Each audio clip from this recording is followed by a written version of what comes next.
로마서 8장은 그 사도 바울이 하고자 하는 말을 다 집대성에 놓은 그 결론이나 마찬가지라고 보시면 돼요. 여러분들이 로마서 안에서도 그러므로라는 단어가 나와서 우리가 이 8장을 시작해요. 그러므로 우리 주 예수 안에 있는 자에게는 결코 정죄함이 없다, 뭐 이런 식으로 시작을 하잖아요.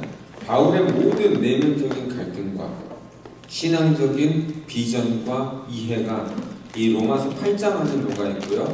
이 로마서를 깨달으면서 여러 성자와 성인들과 우리가 기억하는 유명한 신학자들이 나오기 때문에 여러분 진짜 외우고 싶은 거 있으시면은 로마서 8장 한번 딸딸 외우세요. 실제로 오늘 우리가 읽은 이 구절 가운데 60개니 300개니 암송 구절에 포함된 게 수두룩하게 있어요. 여러분이 로마서 8장을 깨달으신다면은 아마 적어도 여러분들의 인생에 흔들림이 없는 기독교 철학이 있으시다라고 믿으셔도 돼요. 나이와 연령에 상관없이 여러분들이 정말로 이 로마서 8장을 머릿속에다 집어넣고만 있다면은 여러분들은 탄탄한 신학적인 기반을 가지고 사신다라고 자부하셔도 되는 거예요.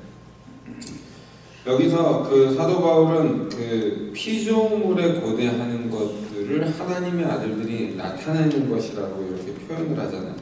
그럼 결국에 하나님의 아들들이라는 것은 복수가 나오기 때문에 하나님의 아들 예수를 말하고 있는 게 아니에요. 피조물이 고대하는 것은 하나님의 아들들이 나타나는 거예요. 저는 딸인데요, 뭐 이런 생각들 하지 마시고 이 심볼을 가지고 하나님의 자녀들이 나타난다는 게 무엇일까에 대해서 한번 생각을 해보자면, 여러분 어떻게 요즘에 교회가 좀 권세를 얻고 건물을 짓고 월급들도 잘 주고 이렇게 대형 교회들이 성장하고 나니 우리가 눈에 보이는 교회의 모습이 하나님의 자녀들이 나타나는 것 같아요, 안 그래요? 우리가 자꾸 교회가 비판을 받고 이렇게 후퇴할 수밖에 없는 이유 중에 하나가 세상적으로 자꾸 드러나는 모습 속에는 하나님의 자녀들이 나타나는 일이 없다는 거예요.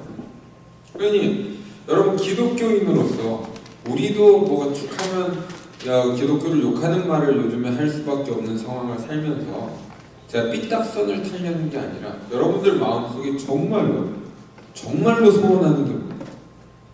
이거는 어디 하나님의 자녀들이 있냐, 하나님의 자녀들이라고 불릴 만한 사람들 어디 가서 구차하게 구원 좀 해주십시오, 나도 구원받았으니까 너도 구원받았지, 우리 교회 오면 구원을 받는다, 뭐 이런 장사꾼들 말고 저 사람으로 인해서 하나님의 나라가 보일 만한 사람들이 몇이나 있느냐는. 물론 우리 중에는 신비적인 은사와 어떤 주술적인 은사를 가지고 사람들을 잠깐 이렇게 설득할 수 있는 사람들이 있을 수가 있어요. 근데 그런 거 말고, 그런 이렇게 그걸 거부해서가 아니라 그런 한시적인 이슈 말고요, 정말 저 사람의 삶을 봤을 때 하나님의 나라가 임할 수 있다는 것, 이게 우리 마음속에 있지 않냐는 거예요.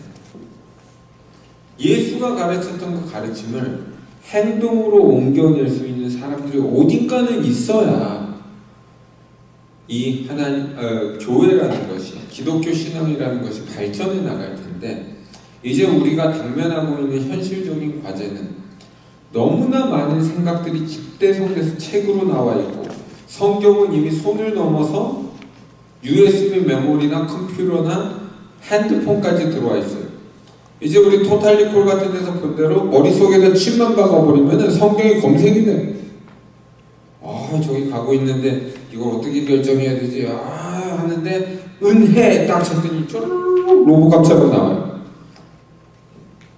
이런 식으로 정보를 쓴다 해서 하나님의 아들들이 나타나지 않는다. 누가 하나님의 아들들이라고 표현을 받는가에 대해서 사도 바울은 구원받은 자녀라고 못을 박아버립니다. 여러분들 가운데 특별한 체험이 없어도 오늘 이 시간 나는 예수님을 믿고 구원받았다라고 단정 지어버리는 그 순간에 여러분들은 하나님의 자녀들이 되는 권세를 누리게 되어 있다는 거예요.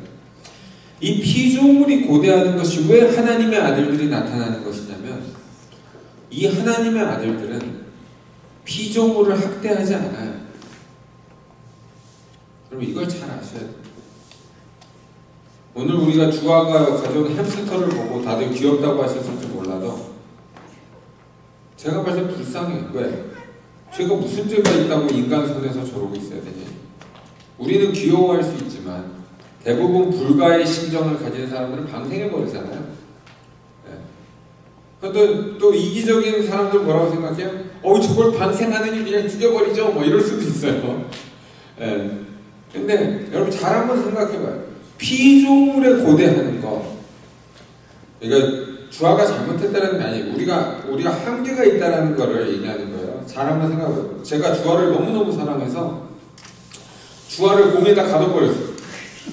네, 주아는 뛰어다니는 게 너무 즐거운 거예요. 다치지도 않고 얼마나 좋아요. 막 뛰어다니는데 벽에 부딪히지도 않아. 그리고 무중력 상태야. 으아! 이러면 펑 튀고 그러고. 자기들 재밌다고 할 수 있지만 언젠가 보니까 이제 지겨워. 근데 벗어날 길이 없잖아. 여러분 이게 인생이란 말이에요. 다람쥐 쳇바퀴 도는 인생 말이에요. 다람쥐 쳇바퀴 도는 인생. 여러분 아침에 일어나면 뭐예요? 눈 뜨고 건강한 사람들 뭐부터 할까요? 똥 싸요. 똥 싸. 아침부터 일어나서 제일 먼저 하는 일이 대부분 똥 싸. 참 인간이라는 동물이 지저분하다는 게 그거예요. 똥 싸고 샤워해요. 샤워하고 똥 싸요. 이 순서만 바꿔도 하루 종일 똥을 묻히고 다니는 게 인간. 근데 그것도 모자라서. 잠도 안 깼는데 밥도 못 먹고 어디 가요? 학교나 직장인가? 가면은 서로 얼마나 갈구는지. 여러분 이거 경험하시는 학교에서 왕따 당하는 사람들 특히 그거 알잖아요. 가면 힘들어. 직장 가가지고 열심히 일했는데 인정도 못 받고 막 돈도 못 벌고 집에 돌아오면 또 돈도 못 받으니까 창피한 거예요. 제가 요즘에 돈을 못 벌고 집에 들어가니까 이게 집에 가기가 싫어. 열심히 일했다는 게 창피한 거예요. 창피해. 여러분 이 심정으로 매일 살고 있어요. 근데 우리 자연을 한번 봐봐요. 여러분들이 이제 이걸 인간적인 시각을 버리고 내가 창조주라고 생각하고 자연을 한번 봐요. 인간들이 가가지고요 가는 데마다 개발이라는 이름으로 다 쳐버리잖아요.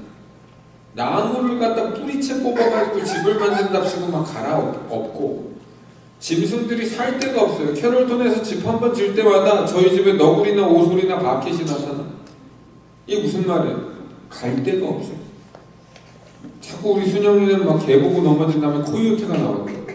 근데 진짜 코요테를 봤다고 우겨가지고 믿어줄 수밖에 없어요. 어딘가에 코요테도 살고 있단 말이죠. 여기 코요테도 이제 살든 어디에 살든. 그러니까 인간이 자연을 찾고 잠식하고 나가니까 여러분 로드 오브 더 링이라는 그 영화에 보면 마지막에 전쟁에 누가 참여해서 이겨요? 나무의 정령들이 나와가지고 바위를 던져버리는 거예요. 왜? 저것들이 저 왕국을 세울 때 우리 나무들을 갖다가 다 불살라버려가지고 철기를 녹여서 만들어요. 여러분 피조물에 고대하는 거 유치하게 개는 혼과 육만 있고 인간의 영혼이 없기 때문에 개는 죽으면 끝입니다. 뭐 이러지 말고 피조물에 고대하는 건 말이에요. 인간의 죄악으로 타락한 이 모든 세상의 질서가 바로잡히는 그 순간은 하나님의 자녀들이 나타나는 거예요. 이 하나님의 자녀들이 나타나려면 예수 믿고 거듭나는 걸로는 부족해. 하나님의 공평과 정의가 회복되는 땅을 말하는 하나님의 질서와 주권이 다스리는 땅을 말하는 거예요. 이게 무슨 나라를 말하는 거예요? 하나님 나라. 피조물에 고대하는 것도 온 인류가 구원을 받고 다시 에덴 동산과 같은 질서가 있어서 우리가 돌아갈 본향이 천국을 꿈꾸고 있는 것이 이 세상이다라고 사도 바울은 지적을 하고 있는 거예요. 그러니 길 가다가 개를 발로 찰 수 있나? 여러분 재밌다고 짐승 곤충을 찢어 죽일 수 있어요? 함부로 잡아먹을 수가 있어요. 여러분 정말 피조물을 보고 하나님의 마음을 느끼는 사람들이라면 스테이크 파티가 나오지도 않아요. 우리가 성경을 읽다 보면은 하나님의 허용을 하시는 게 있어서 그렇지 원래 창세기에서 지어진 인간은 육식동물이 아니라 우리가 살고자 잡아먹고 우리가 살고자 훼손하는 이 자연에 대해서 제가 뭐 운동권적인 발언을 하면서 뭐 자연주의를 말하는 게 아니고요. 보존하자면 이런 환경론자가 아니고 여러분 양심을 갖고 한번 생각해보자 이거예요. 내가 혼자 뭐 우리 공미 집사가 저한테 그래. 저는 모피 같은 거 싫어요. 왜요? 그랬더니 그 짐승을 죽이잖아요. 어제 깜짝 놀랐어요. 나는 모피를 좋아할 줄 알았어요, 여자들이. 근데 짐승을 잡아 죽이기 때문에 싫대요. 이기적인 사람들 어떻게 생각해요? 어차피 죽은 거 내가 좀 입자이래. 네가 안 입을 거면 나한테 주지 그러냐 뭐 이래요. 여러분 마음속에 착한 마음들을 품고 세상을 바라보는 분들 연습하세요. 여러분 살다 보면은 내 자식이 귀하고 남의 자식이 안 귀한 사람들이 있어요. 그런 사람들은 천국의 자녀들이 될 수 없는 거예요. 여러분 그 사람을 용서해야 되는 줄 알아요? 아 용서하지 않으시면 천국께서도 용서하지 않으신다는데요. 아 이거 계약이잖아 계약. 그런 걸로 용서가 되냐고요. 용서하는 척하고 씩씩 일을 가야겠지. 여러분 왜 이게 용서를 해야 되냐면 하나님이 다 똑같은 자녀들을 세상에 보낸다고 생각하셔야 용서가 되는 거예요. 어떤 놈들은 잘못할 수 있어요. 잘못 길러질 수 있어요. 근데 하나님의 입장에서 보면 다 이게 자녀요 후사란 말이에요. 여러분 부모가 자식을 낳으면 알잖아요. 내 말을 잘 듣고 순종하는 자녀도 있지만 곁나가고 잘못되는 자식들도 있는 거예요. 근데 부모의 입장은 어때요? 내 자식이야 내 자식. 제가 주일학교를 하면서 전 전도사인데 혈기가 왕성해가지고 애들이 말을 안 들으니까 학부모들한테 막 뭐라고 한 적이 있어요. 그랬더니 그 교수님 되신 분 한 분이 그랬어요. 아니 내 자식이니까 내가 키울게요. 깜짝 놀랐어요. 질서를 흐트리고 말도 듣지 않고 신앙적인 비전도 없어요. 그렇다고 부모가 신앙이 좋은 것도 아니에요. 근데 딱 한마디 하죠. 내 자식이니까 내가 키운다. 여러분 하나님의 입장에서 여기 앉아있는 동학교의 성도들 뿐만 아니라 세상을 돌아다니는 모든 인생들이 다 하나님이 만드신 자녀라고 하는 생각을 해요. 싸울 수 있겠냐면 용서하고 사랑하고 돌보고 함께 살라고 여러분들 만들어 보십니다. 여러분들 오늘 어떻게 오셔서 예배도 드리기 전에 과자 먹자 그러니까 마음이 좀 이렇게 좀 불편하신 분들이 있으실 거예요. 그분들은 어떤 분일까요? 예배 시간이 지났는데 예배가 먼저지. 여러분 예배가 뭔지는 알고 지금 드리러 오시는 거예요. 예배는 잔치여야 돼요. 천국 잔치의 모본이어야 되는 거예요. 드리어야 되기 때문에 시간 되면 와서 노래를 부르고 힘들게 고함을 지르고 아멘을 하는 게 아니라 재미도 없는 설교를 들으면서 또 앉아있다 가는 게 아니라 예배는 잔치여야 돼요. 어떤 잔치요? 천국 잔치. 근데 구약부터 계속되는 예배의 모델이 있어요. 11조도 가져오고 절기마다 막 돈을 걷어. 이거 어디다 쓸까요? 물론 성전을 유지하고 예배드리는 뭐 그런 데도 써요. 근데 거기 가만히 보면 레위기, 민수기, 신명기 목장을 가만히 읽어보면은 먹고 감사하고 예배드립니다. 예배드리는 모든 회중이 먹기 위해서 가져가요. 그리고 남은 것들로 경내에 있는 가난한 사람들을 돕는 거예요. 그러면 그 마을에 가난한 사람이 없어지리라는 약속이 있어요. 인간이 이걸 지키기만 하면은 너희 성중의 경내에 가난한 사람을 볼 수가 없을 것이라는 약속이 있어요. 여러분 예배는 그런 거예요. 내가 일주일 동안 열심히 벌고 힘을 합쳐서 왔을 때 나누고 먹고 즐겁게 하나님을 찬송하고 그러면 적어도 내가 복을 받고 살아가는 내 성중과 경내에는 가난한 사람들이 끊쳐지리라고 하는 게 약속이에요. 이것들을 나름대로 시도해 보려고 여기 가든에서 우리가 채소도 길러다가 가난한 사람들 먹이고 음식들도 좀 나눠주고 푸드 펜츄리도 하고 그래. 근데 우리 마음 한 구석에는 뭐가 있어요? 내가 먼저 일단 나부터 살고 아유 저것들이 못 사는 데는 이유가 있지. 얻어먹으러 오는 건 안 먹고 말겠다. 뭐 이런 사람들, 아이 정부가 다 알아서 할 텐데 왜 교회까지 나서서 난리들이에요? 뭐 이럴 수도 있어요. 여러분 엄밀히 따지면 교회가 할 일이 그 부분이 포함되는 거예요.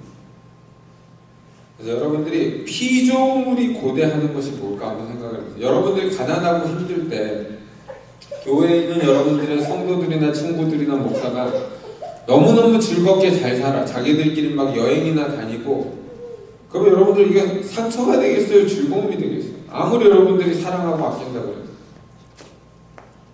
근데 여러분들이 힘들고 어려울 때 누가 같이 밥이라도 먹자. 아무리 시간이 어렵고 힘들어도 마음이 전달되는 그 사랑들을 통해서 우리는 회복을 얻는 거예요. 어떤 회복? 하나님 나라의 회복. 이 회복을 한번 누리기 위해서 누군가는 노동을 하고 누군가는 헌금을 하고 누군가는 음식을 하고 나누고 이런 문화들이 이 교회에서 될 것만을 말하는 게 아니라 그런 삶들이 연습돼요. 어느 시점에 가면은 나와 내 이웃을 내 몸같이 사랑할 수 있는 그 마음의 여유가 나와야 하나님의 은혜가 전달될 거야. 근데 우리는 다 민생고에 시달리면서 우리의 마음이 강팍해져서 이것을 잘못 이해할 때가 많다는 거예요. 마치 나부터 살고 나면 된 거죠. 여러분 연습하시는 거예요. 나 혼자 잘 살고 나 혼자 잘난 것은 자랑할 것이 못될 것은 이기적인 거예요. 근데 피조물이 바라는 게 있다면 뭐예요? 나도 좀 살자. 우리 햄스터가 갑자기 일어나서 말을 할지 몰라요. 야 나도 좀 재밌게 너네처럼 자유롭게 앉아서 예배 좀 드리자. 우리 햄스터에게 자유를 주실 분 여기 한번 손 들어보세요. 없다라는 거예요. 네. 그런 거예요. 우리 어린이들이 갑자기 이제 우리도 좀 컸는데 우리도 어른들처럼 예배 드리게 해주세요. 우리가 뭔지 룰을 좀 정할게요. 그러면 그걸 허용해줘봤자 뭐가 돼요? 저희도 축구하고 있어요. 그러니까 항상 하나님의 나라가 회복되지 못하게 가로막는 것은 우리의 한계예요. 우리의 한계. 피조물의 한계. 근데 피조물의 한계가 뭐라고 사도 바울이 가르치고 있어요? 죄악이라고 가르치고 있어요. 하나님을 떠난 그 원죄, 하나님을 멀리 떠난 원죄가 우리와 하나님의 관계를 갈라놓은 것, 이것을 회복할 수 있는 것은 그리스도의 은혜밖에 없다라고 이 로마서에서 역사를 하고 있는 거예요. 그리고 전도서 기자가 쓰는 헛되다라는 표현이 나와요. 피조물이 허무한데 굴복하는 것은 자기 뜻이 아니요 오직 굴복하게 하시는 이로 말미암습니다.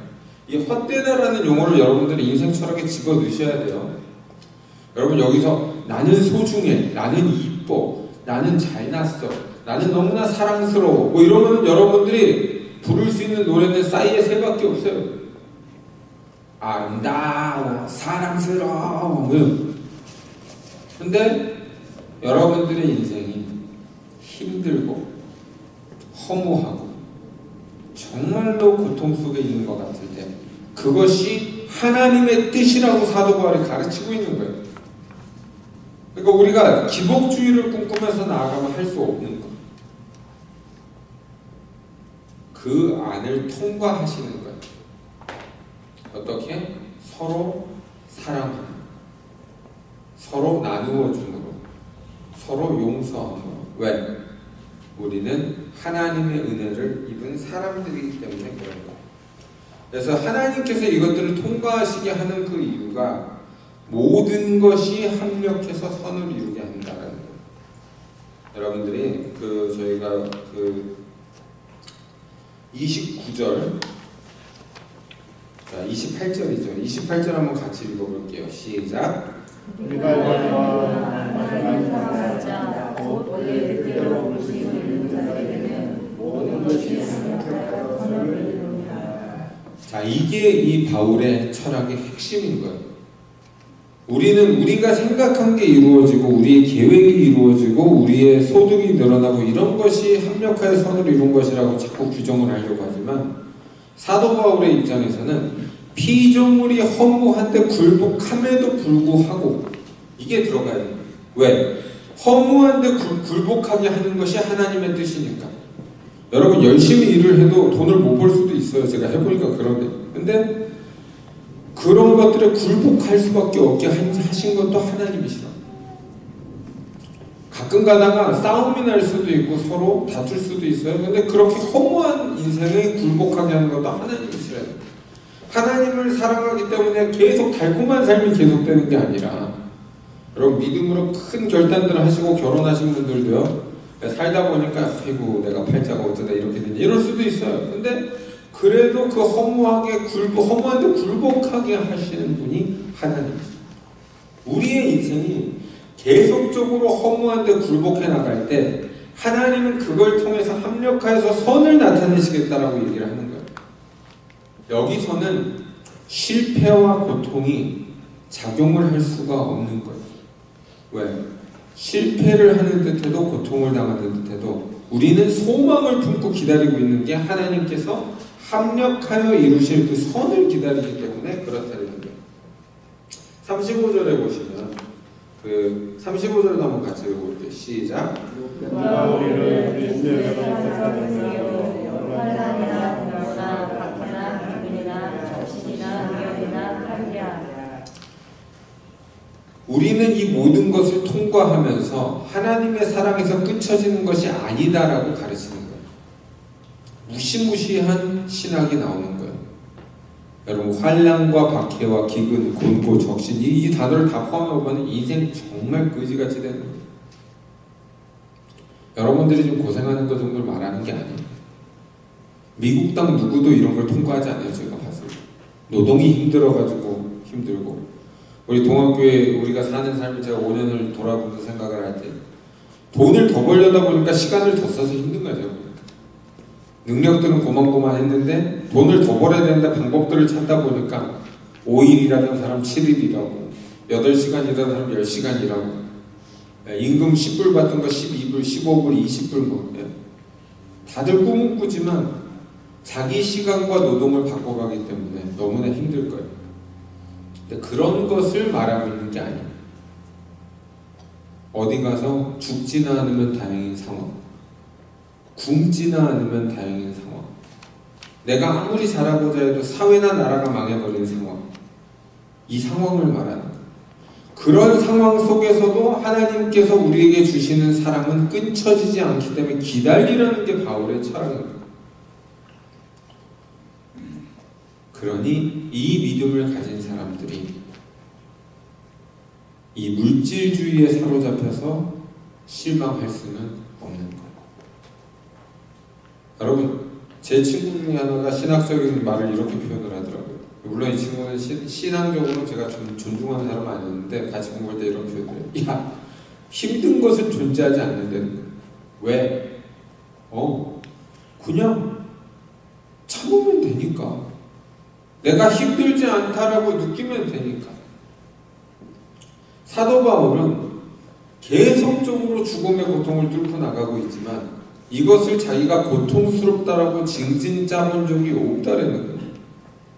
왜? 본인이 이해하는 한 하나님을 믿는 자, 곧 그리스도 예수 안에서 구원받은 사람에게는 모든 일이 합력하여 선을 이룬다는 걸 알기 때문에 그리고 자기는 곧 죽을 거라고 생각하고 가면서 쓰고 있는 이 유언서에서조차도 바울은 두려움이 없어요. 여러분, 이게 믿음이에요. 피조물이 하나님의 아들들이 나타나서 이 믿음을 강조하는 것을 볼 때 용기를 얻고 살아가는 것. 이 땅에서는 우리가 한계가 분명할 수 있다. 그러나 하나님께서 주시는 그 나라, 하나님의 나라에서만큼은 이 모든 게 회복될 것이다. 그리고 우리로 말미암아서 이 땅에서도 충분히 우리가 이것을 경험할 수 있다. 여러분들이 예배 드리러 올 때까지 힘들었다가 예배를 드리는 순간만큼은 그래도 하나님의 임재를 경험하는 그런 믿음들처럼 어려움들은 계속적으로 찾아오지만 우리가 믿음으로 그것을 선포하면서 나아갈 때 결론적으로 하나님은 선을 이루신다는 거예요. 여기서 인간의 주장이나 생각을 버리실 줄 알아요. 내가 옳다, 내가 잘났다, 나를 따르라 뭐 이런 거 필요 없어요. 가장 중요한 것은 여러분들이 내 이웃을 내 몸같이 사랑하라고 하신 그 계명을 지켜볼 수 있겠느냐는 내 자식, 네 자식 다 먹여 살려야 된다. 내가 적어도 하나님 나라의 일원이라면 내 주변에 있는 사람들이 내 이웃처럼 내 몸처럼 사랑할 수 있는 이웃이 돼야 되는 거예요. 아직은 내 코가 석자입니다. 그러면 평생 석자예요. 석자가 30자가 되고 300자가 돼도 계속 내 코는 석자인 거예요. 왜? 낯쓰기 바쁘니까. 여러분들이 이걸 돈으로 생각하시면 안 돼요. 내 시간, 내 열정, 내 인생, 내 관심, 내 사랑 이게 그저 내 자식에다 국한되어 있다라면은 그리고 이런 이기심의 조합의 산물이 교회가 되어버린다라면은 이 교회는 쇼업하는 장소밖에 될 수가 없어요. 얼마나 하나님이 나를 사랑하셨는지 쇼업을 하면 다른 사람들이 나도 사랑하신다 그러면서 똑같이 미국부터 입고 오는 거예요. 누가 벤츠 타면 나도 벤츠 타는 거예요. 여러분들이 계속적으로 하나님 앞에 거룩한 삶을 살아가시기 위해서 가치관을 한번 역전을 시키실 수 있어야 되는데 그 가치관은 고통 속을 뚫고 뛰어보는 거예요. 손해를 당하는 줄 알고 가보는 거예요. 다른 사람이 뭐라 그래도 믿음으로 버텨보는 거예요. 계산을 내려놓고 하나님 앞에 한번 가보는 거예요. 다른 사람을 판단하는 것이 아니라 그 사람을 정말로 도와주려고 사랑하는 거예요. 그 사람을 위해서 정죄한다라고 해봤자 도움 안 돼요. 누가 자꾸 와가지고 목사님처럼 하셔서 목회가 되겠어요? 제가 저번에 있던 교회에서는 전도사가 그렇게 살이 쪄가지고 뭐 기도나 하겠어요? 정말 뭐 사람 죽이는 말이 한두 단어가 아니에요. 못생기면 못생겨서 성도가 안 온다. 이쁘면 여우짓해서 성도가 안 온다. 돈을 못 벌면 게을러서 뭐 교회가 안 된다. 돈을 잘 벌면 욕심이 많아가지고 안 된다. 어디다 맞춰야 될지 모르잖아. 우리가 한 가지 분명히 해야 됩니다. 사람을 사랑할 때는 그냥 사랑해야 돼. 거기다 토를 달 수가 없어요. 그럼 제가 우리 순영이를 사랑한다고 하면서 네가 방 청소를 잘해야만 사랑하겠다 이러면 우리 순영이 죽어요. 조건을 다실 필요가 없어요. 내가 너를 사랑한다의 조건이 있으면 그게 사랑하는 거예요? 계약이지. 여러분들 절대로 그런 걸 사랑이라고 하지 않아요. 하나님의 아들들이 나타나는 것은 다른 사람을 위해서 내가 죽을 수도 있어야 되는 거예요. 예수께서 십자가에 달려 돌아가신 사건을 믿는 우리들이라면은 나도 누군가를 위해서 그 대속의 십자가를 흉내라도 내볼 수 있는 것을 영광으로 알아야 되는 거예요. 그래서 우리는 세상 사람과 다른 가치관을 가져야 되는데 이 로마서 8장은 모든 세상적 가치관을 역전시켜버리는 그 힘을 갖고 있어요. 여러분 동의가 안 되실 수도 있어요. 이게 무슨 말인지 깨달으려면 오래 걸리는 사람들이 나올 수도 있어요. 근데 지혜로운 사람은 한번 보실 필요가 있단 말이에요. 왜? 되니까. 절대로 되는 거예요. 하나님의 말씀이 이루어질 것이기 때문에.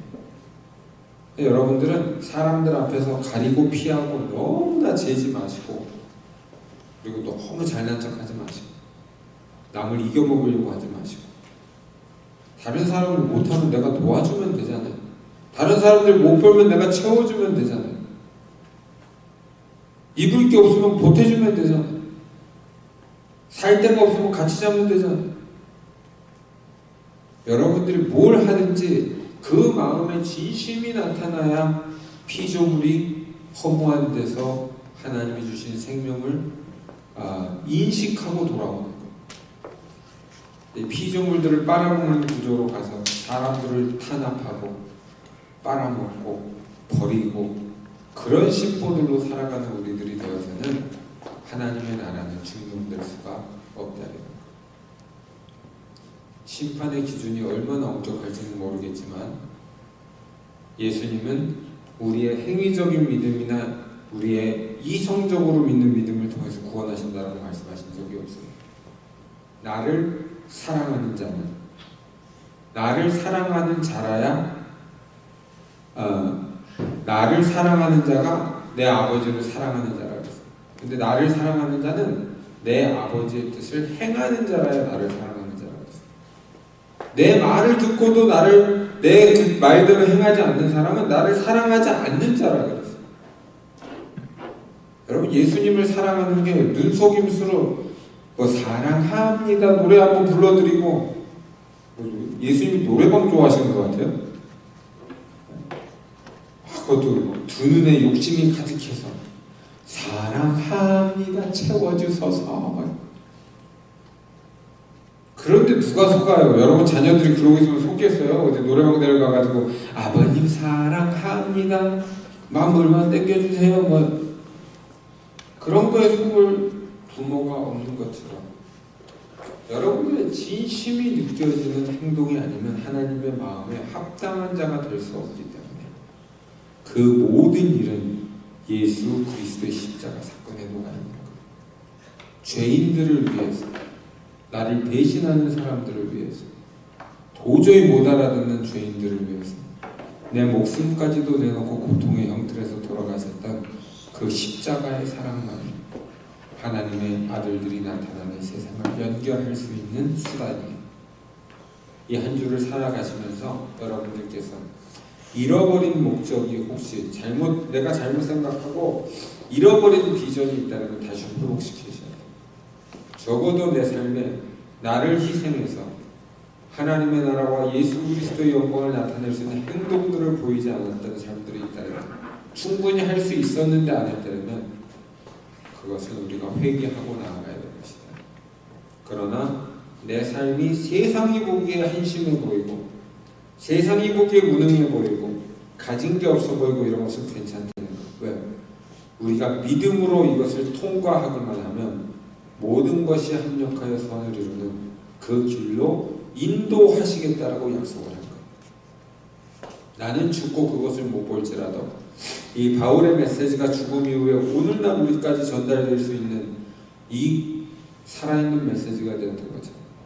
여러분들이 인생에 남겼던 어떤 흔적들이 우리가 예수 그리스도 안에서 기억되기에 합당한 밸류어블한 메모리가 되어야 된다는 거예요. 속임수는 통하지 않는다는 거예요. 그래서 진심으로 내 이웃을 내 몸같이 사랑하고 내가 어떠한 일을 당하든지 믿음으로 버텨서 합력하여 선을 이루는 그날까지 올바로 서서 정진하실 수 있기를 예수님의 이름으로 축원합니다. 아멘.